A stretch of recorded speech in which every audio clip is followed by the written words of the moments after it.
Meridianis Voyage, spécialisé dans l'organisation du pèlerinage.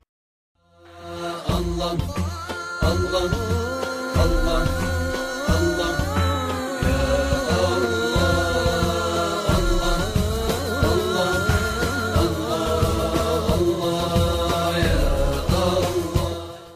Bismillah ar-Rahman ar-Rahim, alhamdulillah, wa salatu wa salam ala rasulillah, ayyuha al-ikhwatu al-akarim, assalamu alaykum wa rahmatullahi ta'ala wa barakatuh.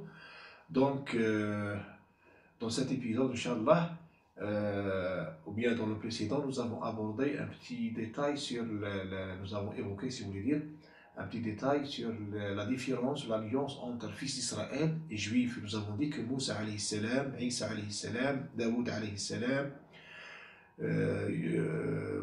سليمان عليه السلام, يونس عليه السلام, يحيى عليه السلام, زكريا عليه السلام, هذا الأنبياء ce sont tous des prophètes et messagers, fils d'Israël, ne sont pas juifs. Et j'aimerais bien vous dire l'alliance ou bien la différence entre un juif et un fils d'Israël. Tout d'abord, il faut que vous sachiez que Israël, c'est Yaqub alayhi salam, fils d'Isaac, fils d'Ibrahim alayhi salam. Rabbi, c'est Allah qui lui a donné cette appellation, c'est un titre honorifique, un grand titre honorifique émanant d'Allah subhanahu wa ta'ala, Israël. Les fils d'Israël, ce sont les fils de Yaqub, Moussa, Isa, Yahya, Zakaria, Suleyman, Daoud, أيوب عليهم السلام. هذم كل أنبياء بني إسرائيل, يعني أنبياء qui descendent de Yaqub, Bani Israël, les fils d'Israël, يعني les fils de Jacob. Par contre, un juif, c'est un fils d'Israël qui suit telle religion, le judaïsme, l'Yahoudiya.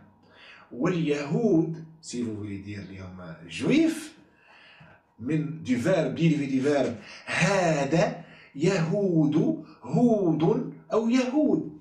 اليهود أو الفرق بين أو l'origine هو فعل le verbe هذا يهود, يعني revenir et se repentir à Allah subhanahu wa ta'ala. علاش؟ Parce que ils ont adoré, vous savez l'histoire, ils ont adoré l'Ijl, le veau d'or. Ensuite ils ont regretté d'avoir adoré le veau d'or. Ils se sont repentis. Donc, se repentir, yani revenir vers Allah subhanahu wa ta'ala, yani, en étant sur un chemin qui n'était pas droit, et quand on revient vers Allah subhanahu wa ta'ala, on dit هذا يهود أي رجع وتاب. هذا اليهود بدليل أن رب سبحانه وتعالى قال قل كونوا هودا أو نصارى تهتدوا. قل كونوا أو قالوا كونوا هودا أو نصارى تهتدوا. Ils ont dit, les juifs et les chrétiens, si vous n'êtes pas juif, si vous n'êtes pas chrétien, vous êtes égarés. Yani, à part les juifs et les chrétiens, tout le monde est égaré. Chose qui est fausse, bien sûr. Maintenant, al-Yahoud, فرق بين هود واليهود. اليهود maintenant, c'est juif, et c'est une entité ou la جنسية, c'est une ethnie.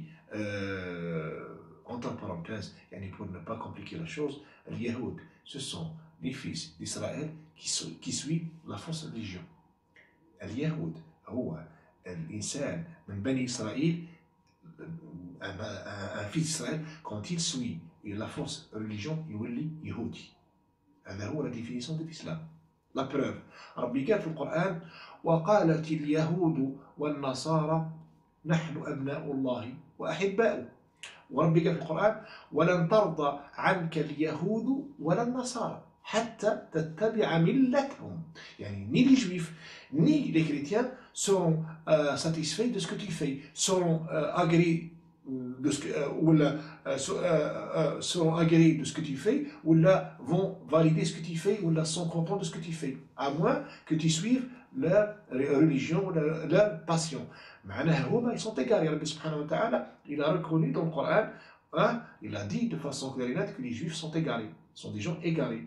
وحتى أنه في الفاتحة لا فاتحة quand on lit غير المغضوب عليهم ولا الضالين. المغضوب عليهم ce sont les juifs, والضالين هما les chrétiens. المغضوب عليهم ceux qui ont mérité le courroux, la colère d'Allah, والضالين ce sont les égarés. وعلاش égarés? Parce que eux, les chrétiens, ont suivi les مغضوب عليهم, les juifs, donc ils se sont égarés eux-mêmes par des juifs bien sûr. C'est pas le propos d'aujourd'hui. Revenons à notre thème, c'est-à-dire le nouveau thème, ou le nouvel épisode dans lequel nous allons aborder un thème qui touche les musulmans, qui touche la foi des musulmans, à savoir Tawhid al-Rububiyya, yani l'unicité de la Seigneurie. واش معناها l'unicité de la Seigneurie؟ يعني الإنسان, ça concerne la vocation. يعني الإنسان المسلم, le musulman doit invoquer Allah subhanahu wa ta'ala tout seul. Doit croire à Allah subhanahu wa ta'ala en tant que c'est lui qui donne la santé, c'est lui qui donne la mort, c'est lui qui donne la vie, c'est lui qui donne la richesse, c'est lui qui donne les enfants, c'est lui qui donne l'argent, c'est lui qui donne tout. هذا هو توحيد الربوبية. Et les Arabes, les coins païens à l'époque, croyaient en ce principe, en ce pilier de la foi. Si tu, comme je viens de dire, comme je l'ai dit dans le premier épisode, si tu dis en arabe, mais quoi, c'est qui a créé les cieux, ou c'est qui a créé la terre, ou c'est qui donne la vie, ou c'est qui donne la mort, ou c'est qui donne la santé, il va te dire, il te dira Allah subhanahu wa ta'ala. Donc il croit en l'unicité de la Seigneurie. Il y a une personne que le Coran a évoquée, une seule personne qui a essayé d'associer à Allah subhanahu wa ta'ala la Seigneurie, en l'occurrence Pharaon alayhi la'natullah, lorsqu'il a dit, le Coran قال فحشر فنادى فقال أنا ربكم الأعلى. Un jour il a rassemblé tout le monde, sa famille, ses proches, ainsi que tous les fils d'Israël, et il a harangué en disant qu'il est leur Dieu, Dieu suprême. Ana rabbukum al-a'la. Et c'est la seule personne qui a essayé d'associer à Allah subhanahu wa ta'ala la Seigneurie. Aujourd'hui, le musulman, un petit peu, légèrement, et c'est grave ce qu'il fait, il associe à Allah subhanahu wa ta'ala des choses. Par exemple, quand il tombe malade, tu vois des musulmans, ils disent, un musulman dit à un musulman, tu sais que tel médecin, il est fort, il guérit. Ou tel médicament, il guérit, il donne la santé. C'est un remède. Ça veut dire quoi? Ça veut dire que la personne a cru au médecin en tant que guérisseur, ou a cru au médicament en tant que il donne la santé. Alors que c'est Allah subhanahu wa ta'ala qui donne la santé. Le médecin, le médicament ou l'opération chirurgicale est un outil, est un moyen avec lequel Allah subhanahu wa ta'ala donne la santé. Regardez par exemple l'histoire d'Abraham. Pourquoi, donc je vous pose la question, pourquoi le feu n'a pas, pourtant parmi les caractéristiques du feu, il brûle le feu, tout feu brûle. Et pourtant lorsque Ibrahim alayhi salam, son peuple l'ont jeté dans le brasier, on rapporte qu'il a duré 7 jours, il n'a pas brûlé Ibrahim. Il lui a brûlé les habits, il lui a brûlé même les cordes avec lesquelles on a ligoté Ibrahim, mais il n'a pas touché à un poil de son corps. Pourquoi? Pourtant, le feu, il brûle. C'est qu'Allah subhanahu wa ta'ala, le feu est un moyen. Quand Allah subhanahu wa ta'ala ne veut pas que le moyen fasse son effet, il ne le fera pas. Et quand Allah veut que telle chose, minime fut-elle, veut qu'elle fasse son effet, elle ne fera cette chose.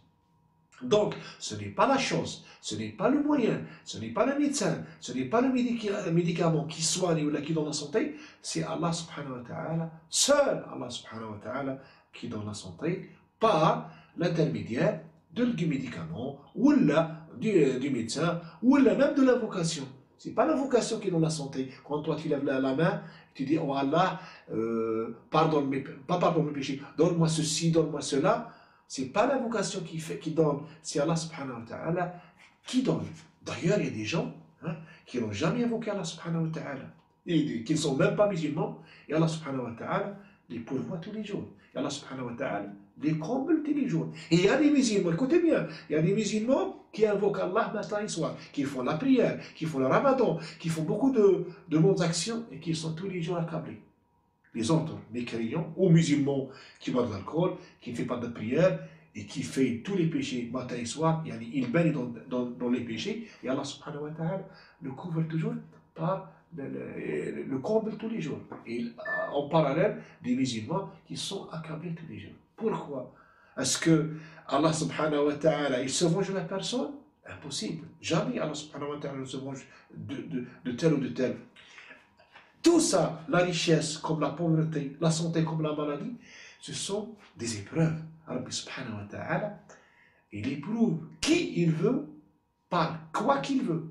Yani, même si tu es musulman, même si tu fais la prière, même si tu es le chemin droit, Allah subhanahu wa ta'ala, il éprouve, il t'éprouve. Il faut que tu sois patient, il faut que tu sois endurant, il faut que tu acceptes la décision d'Allah subhanahu wa ta'ala.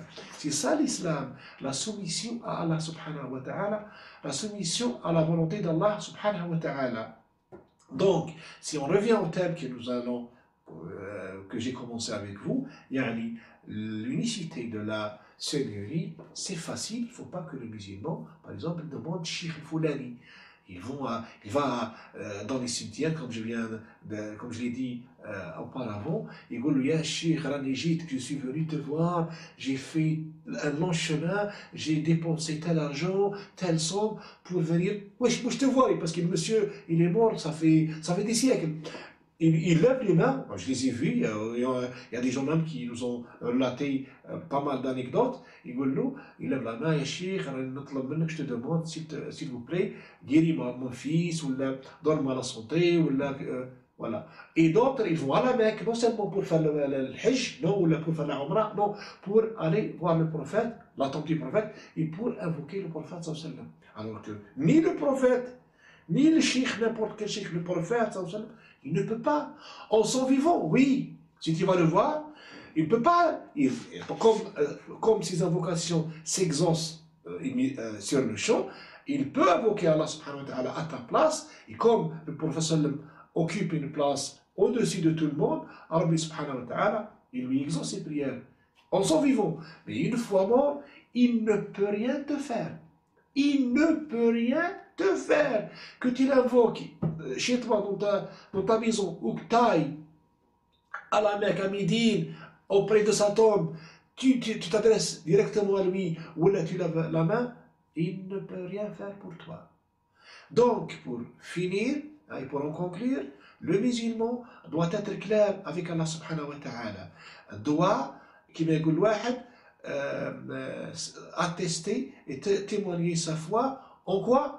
En déclarant l'unicité de la seigneurie d'Allah subhanahu wa ta'ala, et comme il l'a déclaré auparavant, l'unicité de la divinité d'Allah subhanahu wa ta'ala. Ce que je viens de dire, Inch'Allah, c'est tout ce qui concerne la foi en Allah, la foi en sa seigneurie et la foi en sa divinité. Dans l'espoir de vous revoir bientôt, je vous souhaite d'agréables moments. وصلى الله وسلم على سيدنا محمد وعلى آله وصحبه أجمعين وآخر دعوانا أن الحمد لله رب العالمين والسلام عليكم ورحمة الله تعالى وبركاته.